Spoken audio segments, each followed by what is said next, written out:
The portal snapped shut behind them with a sound like a thunderclap, and just like that, the damp, mossy air of the sinking mansion was gone.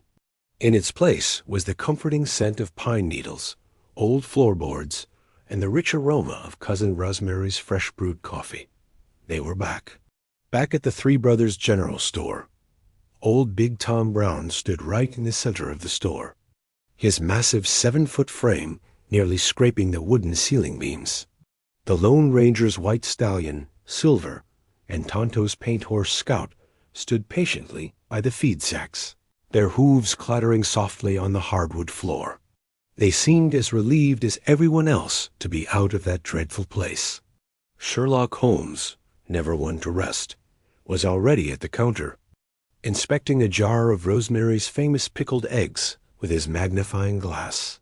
He turned to Watson, his eyes gleaming with analytical delight. "Remarkable protein density, Watson," he declared. "It explains the giant's constitution." Watson just nodded, looking a bit overwhelmed by the whole affair. The Lone Ranger, ever the gentleman, tipped his iconic white hat to Cousin Rosemary. "Ma'am," he said, his voice calm and steady, "my thanks for the sanctuary. It's been a long ride from the 1870s. Tonto stood beside him, his expression stoic, giving a single respectful nod. Rosemary just smiled, already pouring the Ranger a steaming mug of coffee. Meanwhile, the kids, Tom Sawyer and Huck Finn, were completely mesmerized. They stood wide-eyed in front of the old Zenith television set where BRO was flickering on the screen. The little robot was displaying a green sine wave, babbling about temporal mechanics. "Huck, Lukey," Tom whispered, pointing a grubby finger. "It's a talkin' lantern with a wiggly green snake inside." Huck just stared, his jaw practically on the floor.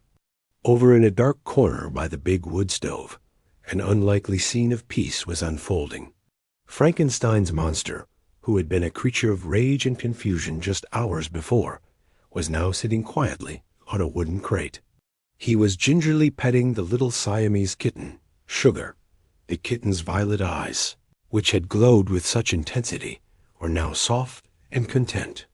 She was purring so loudly, the whole floor seemed to vibrate with it. Even Dracula looked surprisingly relaxed. He was sipping a glass of special red grape juice that Rosemary had thoughtfully provided, looking for all the world like a distinguished gentleman enjoying a fine vintage. Doc Holliday leaned against a support beam, looking pale but satisfied, a thin wisp of smoke curling from his lips. Miss Chrissy stood by the window, her long blonde hair catching the afternoon light, the glowing vacuum tube she always carried now dormant in her hand. She watched the strange gathering with a small, knowing smile. Finally, old Tom Brown let out a low rumble of a laugh that shook the whole store. He reached over and picked up his trusty instrument, a banjo he'd fashioned from a metal bedpan.